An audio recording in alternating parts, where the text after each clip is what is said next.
Hello, everyone, and welcome to another episode of Easy English Podcast. I'm your host, Alex, and today we've got an exciting show lined up for you. Hi there, I'm Sarah. Today's episode is all about one of the most useful language skills when traveling, asking for directions. Have you ever been lost in a new city and wished you had the perfect phrase to ask a local? Well, you're in the right place. That's right. Whether you're wandering the cobbled streets of an ancient European city, trying to navigate the busy boulevards of an American metropolis, or exploring hidden gems in Asia, knowing how to ask for directions in clear, simple English is a lifesaver. Exactly. In today's conversation, we're going to break down key phrases, provide step-by-step examples, and even throw in a fun quiz along the way to make sure you really get it. And remember, practice makes perfect, so feel free to respond along with our quiz questions as we go. Our quote for this episode is, "Lost in a new city. Here's how to ask for directions." And trust me, by the end of our chat, you'll be confidently asking strangers, "Excuse me, could you point me to the nearest metro station?" with ease. Before we dive into the phrases, let's set the scene. Imagine you're stepping off a train into a bustling station in a foreign city. You have your map, a few local contacts, and that small bit of pocket money for an emergency coffee. But then suddenly you realize you've got no clue where your hotel is. That moment can be pretty overwhelming. But with the right language skills, you can overcome that challenge. Today, we are arming you with phrases and techniques to ask for directions politely, clearly, and effectively. So grab a notebook, maybe even a highlighter, and get ready to jot down some essential phrases. We're about to transform what can seem like a stressful situation into a fun and interactive learning experience. Let's begin with a quick overview of what you can expect today. We are going to cover concepts such as 1. Polite ways to get someone's attention, 2. How to ask your question clearly, 3. Interpreting common responses, 4. Role-playing scenarios that you might experience on your travels, 5. And don't miss our integrated quiz later on. Plus, we'll sprinkle in some extra travel tips and personal anecdotes for good measure. So sit back, relax, and let's get started on our journey to ensuring you're never lost for words, literally. Imagine this, you're in Rome, and the sun is shining as you leave the Colosseum. You want to find a quaint little cafe around the corner, but the narrow streets twist and turn in every direction. Have you ever felt that mix of excitement and hesitation? Absolutely. I remember when I was in Athens last summer. I had just visited the Acropolis, and as I roamed the labyrinth of side streets, I suddenly realized I couldn't retrace my steps to the hostel. I had to ask a local for directions. At that moment, even though I was a bit anxious, I felt empowered because I knew the right phrases. Right, Sarah. And these moments highlight why practicing basic English, especially for asking directions, is so critical. Not only do you get where you need to be, but you also experience authentic cultural interactions. Speaking of which, let's talk about the common emotional states we face when lost. When you're in a new place, there's always that brief moment of panic. Your mind races with the string of unfamiliar street names and confusing signs. But let's be clear, this is perfectly normal. Every seasoned traveler has been there. And every local loves to help out someone who shows genuine curiosity about their city. Exactly. And the beauty of basic English is that it's simple and direct. When things feel overwhelming, a straightforward "excuse me" can open up a dialogue that not only assists you but also might lead to a friendly new acquaintance. Now, on a practical note, think about your surroundings. Often, subtle cues like street signs and landmarks can guide your questions. When you combine these cues with the proper phrases, you're practically a walking GPS. As we dive deeper into today's episode, keep this in mind: asking for directions is more than just a communication tool, it's an invitation to engage with the culture, to practice your language skills, and sometimes to embark on an unexpected adventure.ce. Before we get into the concrete phrases, let's take a moment here to reflect on your own travel experiences. Have you ever gotten lost in a city? How did you ask for help? We'd love for you to think back on a moment, then play along with what we're about to say. That's a great point. Even if language isn't your strongest suit, that willingness to ask for help, to say "I'm lost" in a foreign tongue, really opens up the heart of travel. So let's settle into the mindset of a curious traveler. Picture yourself navigating busy pedestrian streets, scanning for landmarks. You see a charming shop or a quirky cafe, and suddenly it hits you. You might not be heading in the right direction. That's when you summon your inner confidence and approach a friendly local to ask for directions. And that's the essence of today's conversation.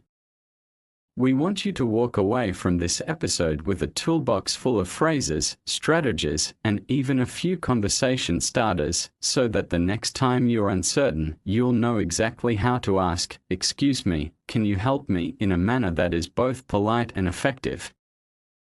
All right, listeners, if you're feeling a little more confident already, give yourself a mental high five.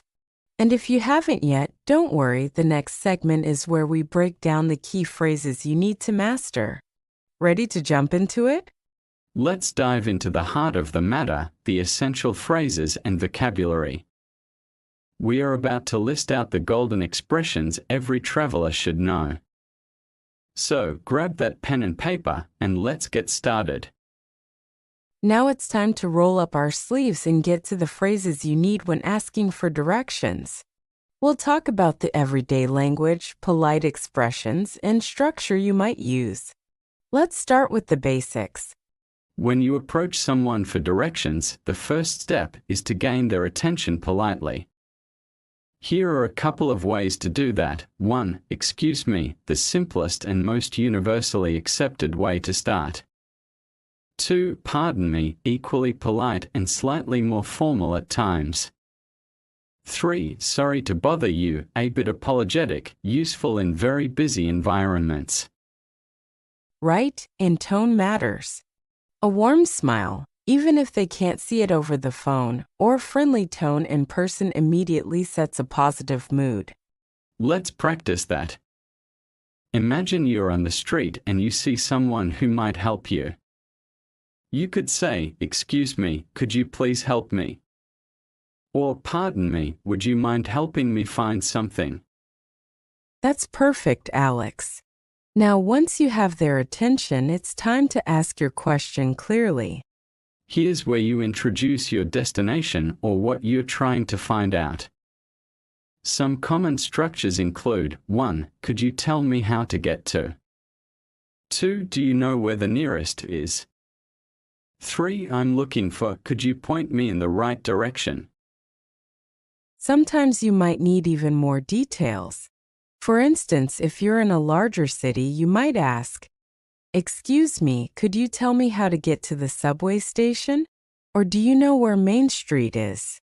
And if you're ever in doubt, a follow-up question might be, "Is it far from here?" Or even, "How long does it take to get there on foot?" Now let's break these down with some examples for clarity. I'll start with 1. Excuse me, could you tell me how to get to Central Park? What do you think is happening here? You're politely asking for directions to a specific location. Right. And if you add, "Could you please show me on a map if you have one?" you're even more likely to get a clear response. Also note that when asking for directions, it's helpful to use "please" and "thank you," basic but essential words in establishing a positive interaction. Now let's shift focus a bit. Once you've asked your question, how might the local respond? Common responses may include 1. Go straight ahead, 2. Turn left at the corner, 3. It's about 2 blocks from here, 4. You can't miss it. Exactly. Let's go over a typical exchange. Tourist. Excuse me, could you tell me how to get to the museum? Local. Sure. Walk straight for 2 blocks, then turn right. It's on your left. Simple and clear. If you're not sure you understood, you can always ask, could you repeat that, please, or can you say that one more time? And if directions involve landmarks, it might be even more helpful. For example, turn right at the pharmacy and then it's next to the post office. There are a few extra niceties that can help make your conversation smoother. For example, I'm sorry, I'm a bit lost. I'm new here, could you help me out? Thank you so much for your help. These might seem small, but they go a long way in making the person feel appreciated for their time. All right, Sarah, let's set up a little scene. Imagine you're a tourist in downtown London. I'll be the local and you'll be the traveler who's just stepped off the bus. Ready? Absolutely. Let's do it. Good afternoon. Hi there, excuse me. I'm really sorry to bother you, but I'm a bit lost. Could you help me? Of course. Where are you trying to go? I'm trying to find the British Museum, but I can't seem to locate the right bus stop for the tube. No problem.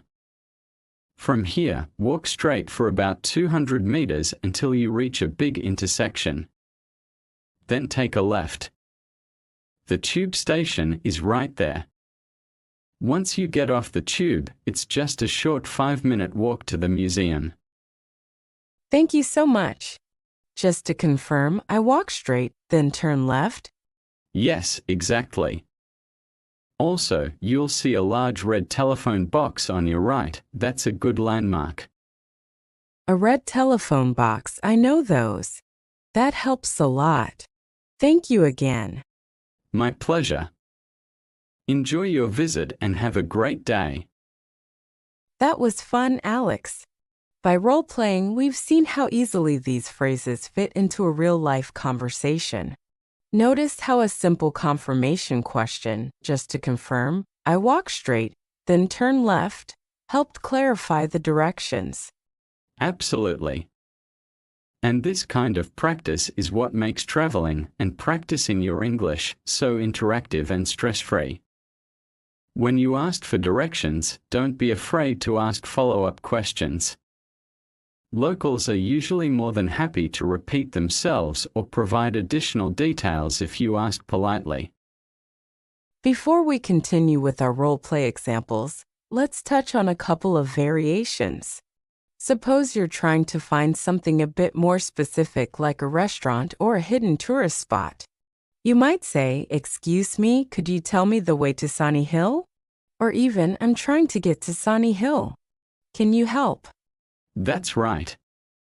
For instance, if you're looking for the Ivy restaurant in a busy part of town, your question could be, "Hi, excuse me. I'm trying to get to the Ivy restaurant. Could you tell me how to get there?" And then the conversation might continue with specifics like, "Sure, go straight for 2 blocks, then it's on the right-hand side next to the park." Emphasize details, it makes following the directions a lot easier. Great point. Let's now run through another scenario, this time a more complicated set of directions that involve multiple landmarks. Hello there, can I help you? Hi.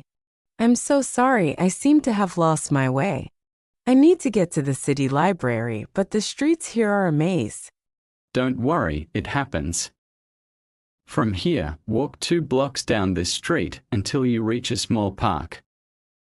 At the park's entrance, turn right onto Maple Street and continue for about 300 meters. Then, you'll see the library next to the cafe.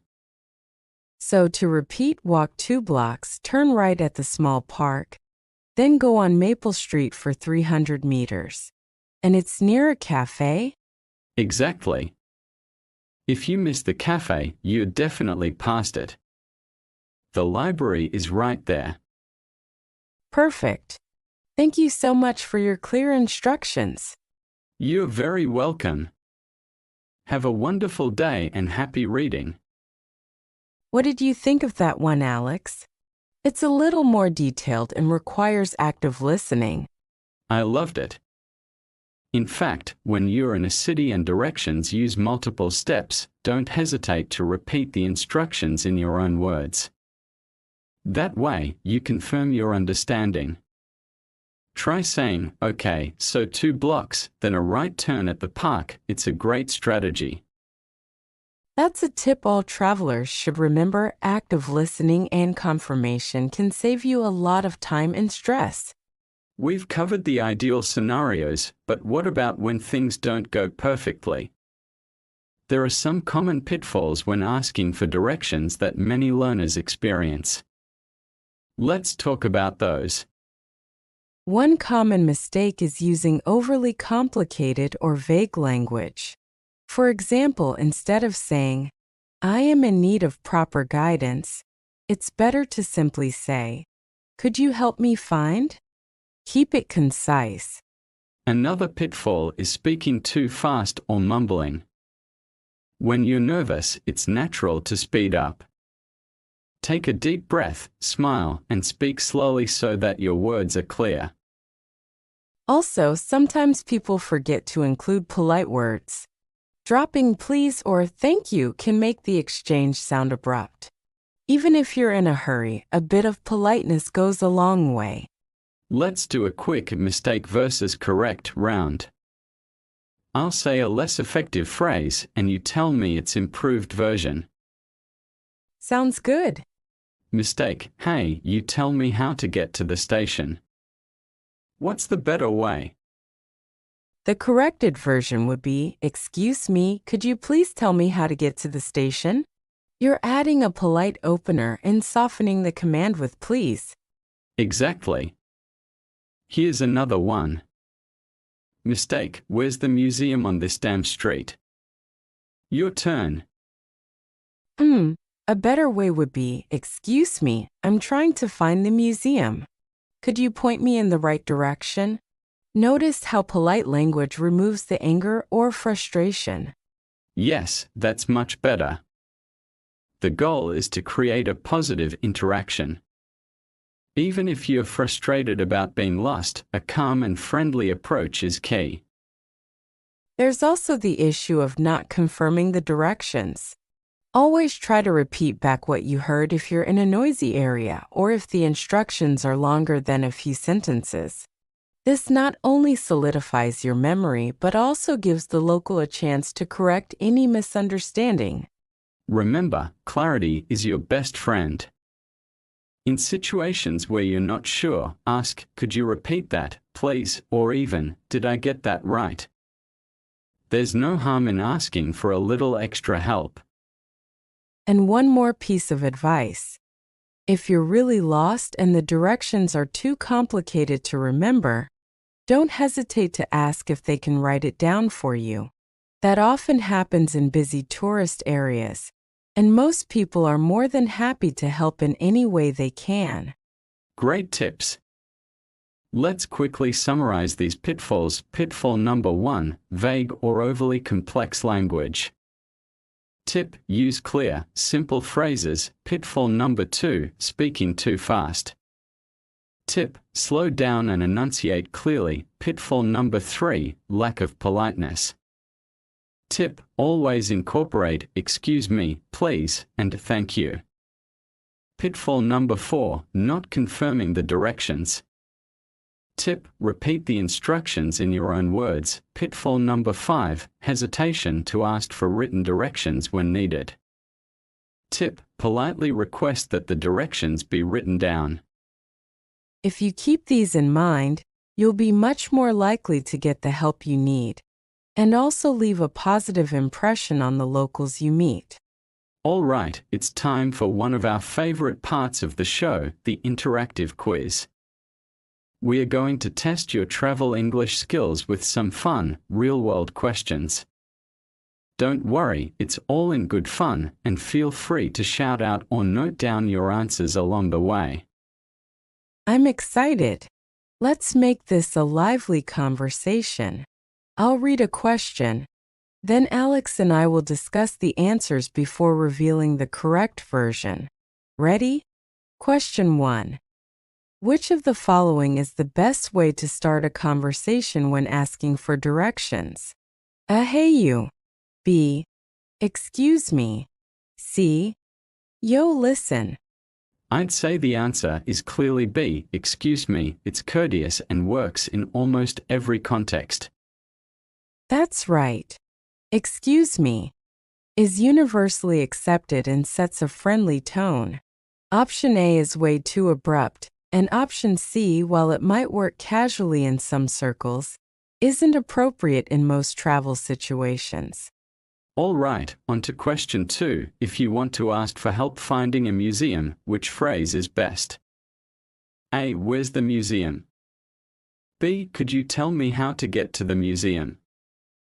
C. I need museum directions right now. The best answer here is B. Could you tell me how to get to the museum? It uses polite language, includes a clear request, and leaves little room for confusion. Exactly. Option A is too vague and doesn't sound polite enough, while option C comes off as very demanding and probably not well received. For our third quiz question, imagine you haven't quite understood the directions given. Which of the following would be the best follow-up question? A. Come again. B. I didn't get that. Could you repeat the directions, please? C. What did you say? The ideal follow-up is B. I didn't get that. Could you repeat the directions, please? It's polite and indicates that you need to hear it again without making the other person feel rushed. Spot on. Options A and C may sound slightly abrupt or dismissive. Always lean on politeness, even if you're frustrated. Now for question 4. When asking for directions in a busy city, why is it helpful to mention a landmark? A. It makes the listener look busy.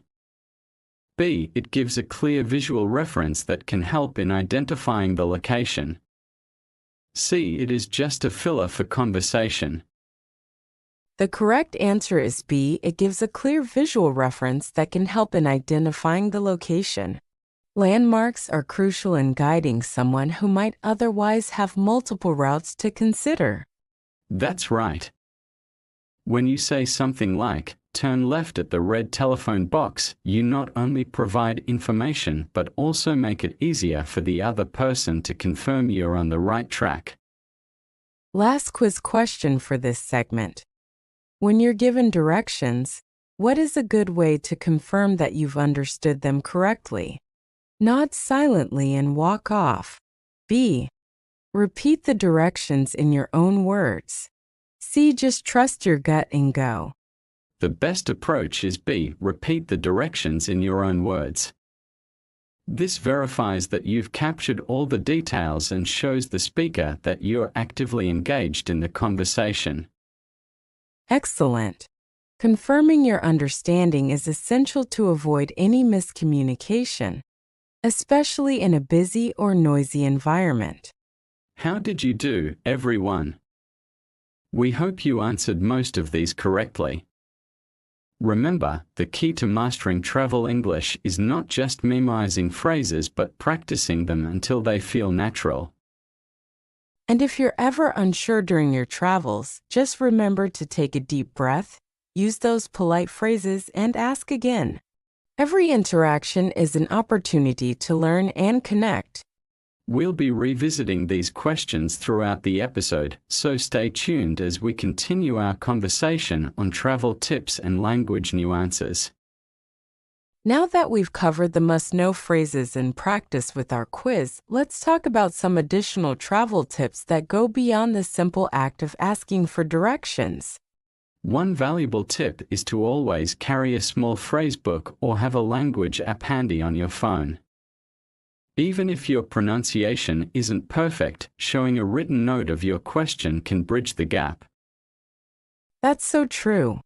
I always keep a digital copy of essential phrases on my phone. It not only helps when I'm lost, but sometimes sparks a deeper conversation with a local who's glad to see your effort to speak their language. Also, when you're in a hurry, it might help to write down your destination's name in the local language. In many cities, popular attractions will have both English and a local script on signs, and having that reference written out can be invaluable. Another point to consider: nonverbal communication. Gestures, facial expressions, and even maps on your phone can support your spoken words. For example, if you're not sure the person understood you, you can point to your destination on a map while asking for directions. Exactly. And don't be afraid to use technology. Many cities now offer digital kiosks or interactive maps that provide directions. Using these tools in tandem with your verbal questions creates a comprehensive guide for you. Let's also talk about regional differences. In some countries, the locals might commonly use landmarks rather than street names. For example, in small towns, you might hear directions such as "it's right by the old clock tower." So observe your surroundings and don't hesitate to ask, "Is that the landmark you mean?" I remember when I was traveling in Spain, a local told me, "Seguido hasta la estatua," which means, "go straight until you see the statue."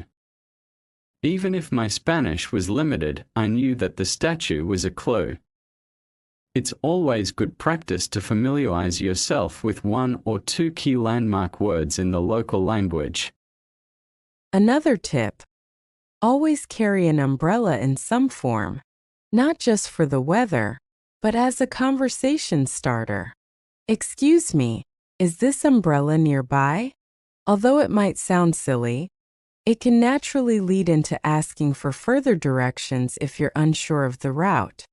And here's one more: when traveling in more rural areas or places where few people speak your language, consider learning a few culturally specific phrases.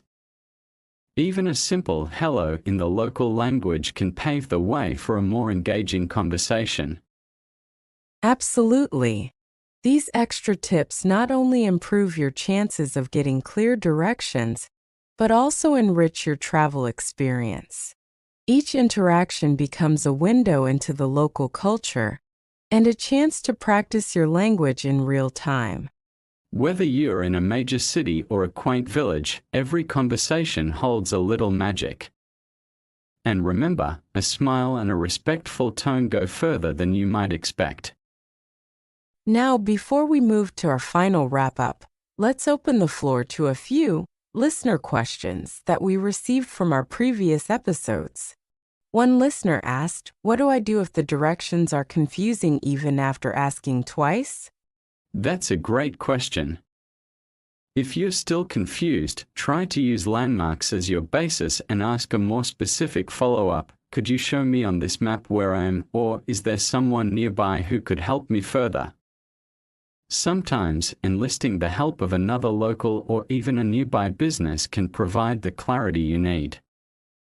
Another listener wondered, "What if I get a response in rapid local slang that I can't understand?" In that case, politely ask, "I'm sorry, could you say that more slowly?" or "Could you repeat that, please?" Most people will be happy to accommodate your request. Exactly. Never hesitate to ask for clarification.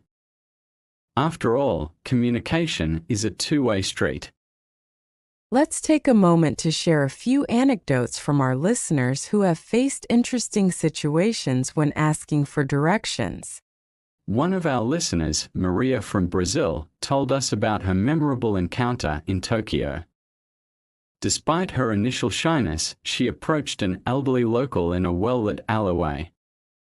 Using a combination of English and the phrase sumimasen, which means excuse me in Japanese, she got directions to a famous sushi restaurant and even made a new friend in the process. That's such an inspiring story, Alex. It really underscores how language, even if imperfect, can break barriers and open doors. Another listener, David from Canada, shared his experience in Istanbul.